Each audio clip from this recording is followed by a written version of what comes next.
Welcome to the Deep Dive, where we take a stack of sources and give you the shortcut to being well-informed. Yeah. Today, we are tackling a monster of modern information consumption, YouTube. It really is a monster, and a constantly expanding one. We all know it's the second most visited website in the world. And whether you're there to just relax or, more importantly for our listener to learn a new skill or keep up with an industry, the sheer scale of it is, well, it's overwhelming. It's completely overwhelming. I mean, content creation isn't a hobby anymore, right? Not at all. It's a full-on multi-million-dollar career path. And you see brands with sales that just, they absolutely skyrocket, all because of their YouTube presence. Right, but that success, that constant output from all these creators, it creates this massive problem for us, for the people actually trying to watch and learn. The content flood. The content flood, exactly. YouTube's native subscription system is, let's be generous and say it's basic. Primitive, almost. Primitive is a great word for it. Yeah. You click subscribe, and everything, the daily vlogs, the rare 90-minute documentary, it all just gets dumped into one single unending stream. And what's crazy is that they used to have a solution for this. They did. It's almost funny to look back. YouTube actually had a collections feature for grouping your subscriptions, but then they killed it off around 2015. They took away the bookshelf and just gave us a giant single pile of papers. So our mission today is really for you, the power user, the dedicated learner. We're going to do two things. First, we'll unpack the specific 2026 trends that are, fueling this relentless content flood. Then, and this is the important part, we're revealing a tactical external tool designed to help you regain control. To turn that chaos back into a curated learning library. So let's get into that chaos. The 2026 content landscape. If you had to point to the single biggest driver for the sheer volume of uploads, what would it be? Oh, it has to be short-form dominance. The numbers are just, they're impossible to ignore. Right. Consumption has shifted so radically.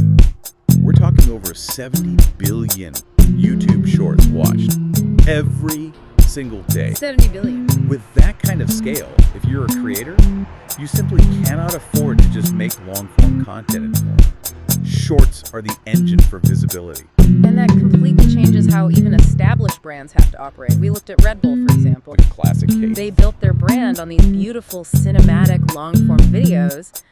But now they use shorts as their main strategy to get people in the door. They're all quick clips, high energy moments, behind the scenes stuff, and it works. Their top shorts have just exploded. We're talking over 400 million views on some of them. That's insane. And that demand for short, punchy content, it completely dictates the tactics. If you want a shot at those 400 million views, you have to hook people in the first 3 seconds. First 3. The pacing has to be fast, the cuts have to be dynamic, and interestingly, creators are using really simple things like emojis popping up in the video itself just to grab that little bit of attention while you're scrolling. It's this high-stakes grab for your attention, but it's not just visual anymore, is it? The sound is a huge part of this now. It's fascinating because you're seeing this social media trend of trending audio making its way over YouTube in a big way.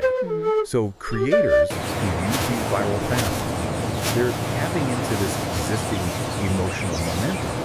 People are just naturally drawn to audio they already recognize. Which keeps them watching longer. It keeps them watching longer, and that is a massive, massive positive signal for the YouTube algorithm. So sound gets you discovered, but then what's that split-second thing that actually gets the click? It's got to be the thumbnail. It is absolutely the moments of truth. We found a source, customthumbnails.com, that said a person takes only about 10 to 20 milliseconds to decide. Milliseconds. Yeah, to click or to just keep scrolling, based on that one tiny image. So you have to signal intrigue or value or drama just instantly. That's why you see that very specific style. The high contrast, the huge fonts. Huge fonts and text that puts a question in your mind right away. Okay, so that's the speed game.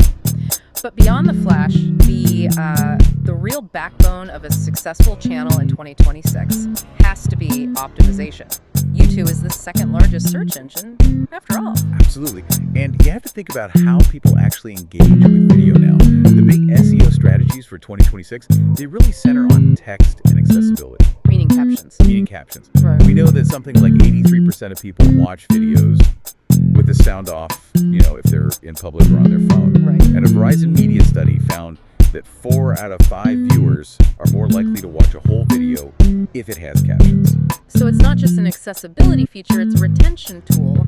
But how does that help the algorithm? That's the secret sauce. Captions boost your SEO because the algorithm actually indexes them. It reads the closed captions. Oh, wow. So it treats the transcript like the body of a blog post. Exactly. Which means text optimization is everything. And you have to be precise. You have to put your most important keyword at the very beginning of the video title. Not buried at the end. Never. And the description gives you 5,000 characters, which is a ton of space. So how do you use that strategically? Well, you use it for depth, but you front-load the important stuff. Your main keywords need to be in the first 120 characters because that's the little snippet people see in the search results. Okay. And here's one most people miss, but it matters. The video file name itself. Don't upload video231.412.mp4. Right. The algorithm reads it. So you should rename it to something like best action camera -4skiing.mp4. It sounds obsessive, but I guess if you're trying to compete, you have to be. You do. But this leads to a really interesting problem. If everyone is doing all this, the fast cuts, the keyword stuffing, the trending audio, it leads to a ton of content, but is it all, good? Is it all the same? Exactly. And this is where we're seeing, I think, a shift. We're entering what you could call an age of intentional content. Keyword-first strategies are struggling a bit because AI-generated scripts and titles are creating so much sameness. How much noise? A ton of noise. To stand out, you need a narrative, you need a perspective, you need a consistent, recognizable voice that actually connects with a real person's journey, not just a keyword they typed in once. That's how you build a real audience now. Okay, so we've laid out the problem. Creators are maximizing everything. Speed, output, optimization. And that generates this tidal wave of new videos every single minute. Much of which is competent, but, kind of repetitive. And for you, the dedicated learner trying to stay on top of advanced topics, that influx is just pure chaos.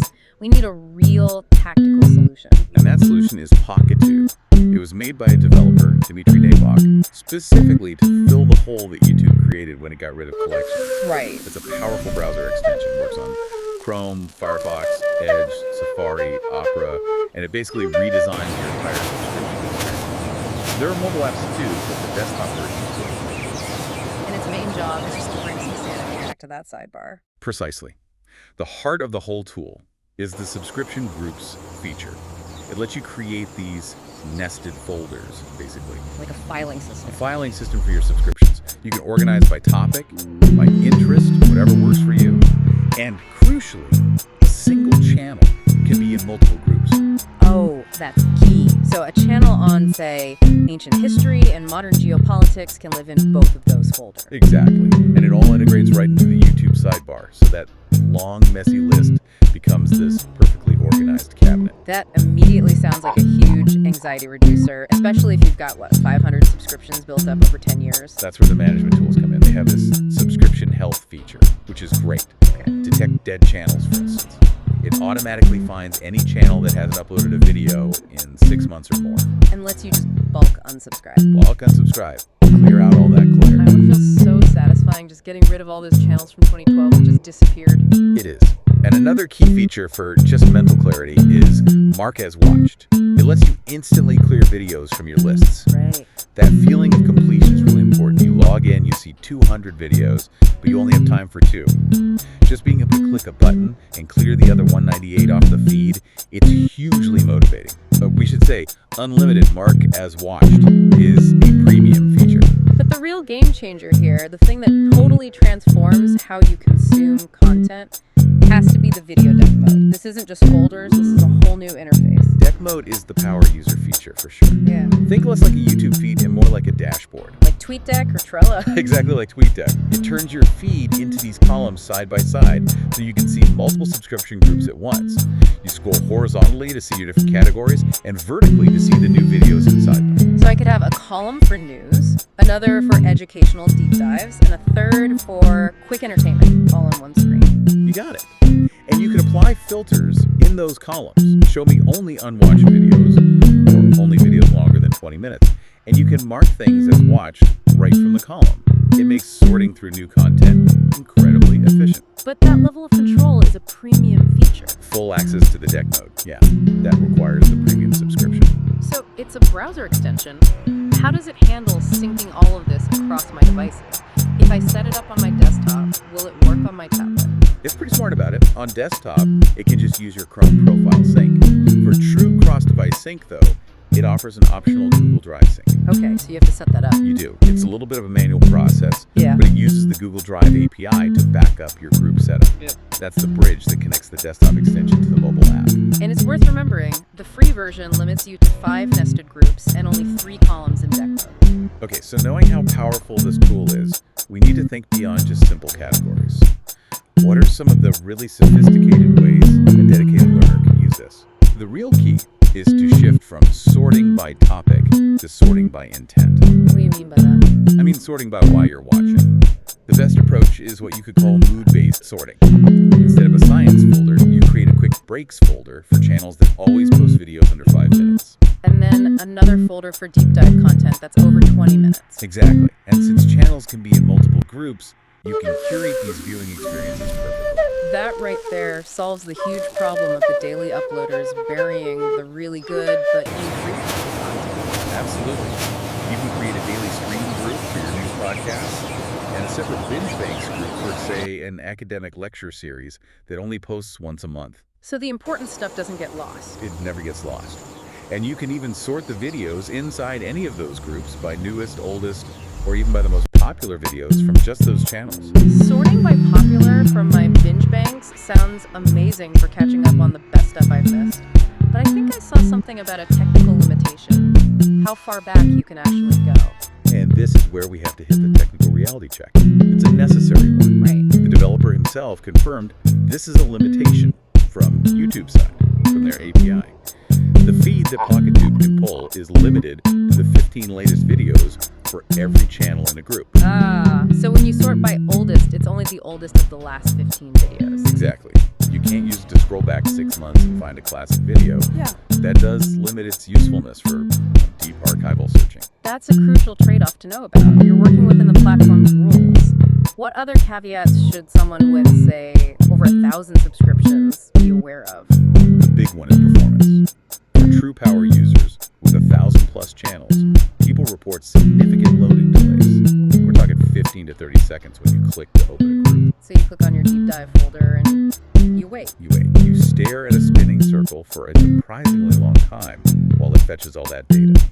The extension itself is also pretty big, about 17.9 MB, which points to high memory usage. So you trade speed for organization if your library is huge. It's a trade-off. And the mobile experience is definitely not as smooth.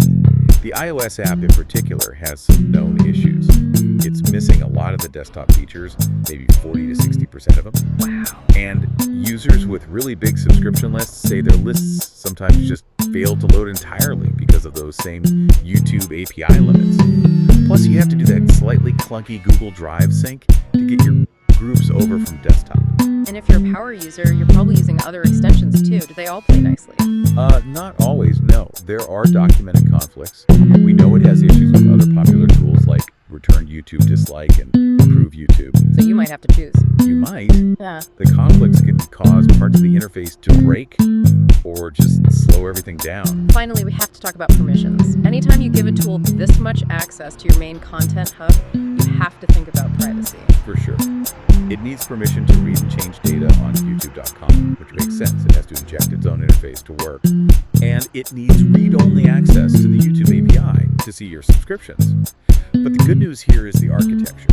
Your data, your groups, your settings, it's not on PocketTube servers. It's stored locally, right in your browser, using the Chrome storage API. So you control your own data. You do. And the developer is very clear, no sharing with third parties. So you're trading access to the UI for organizational power, but your actual data stays with you. So when we boil it all down, what's the final takeaway here?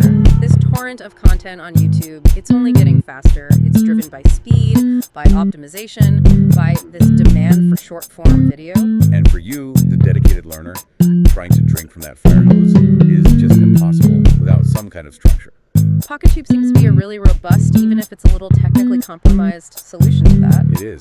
It lets you trade YouTube's default chaos, that endless anxiety-inducing scroll, for a very deliberate, intentional learning environment. You get to build your library back, sort of piece by piece. And sort by why you watch, not just Exactly. And looking forward, the fact that we even need tools like this says a lot about the demand for organization that the platforms themselves just aren't providing. Absolutely. Sure. And I think this is a good final thought. Think about the creator of PocketTube, Dmitry Nabok. He's already working on his next thing.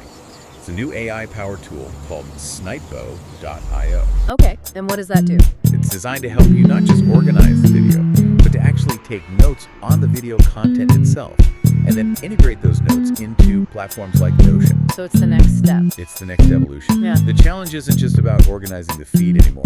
It's about making the knowledge inside the video actionable. It's about forcing all this content to finally yield some real, tangible educational value.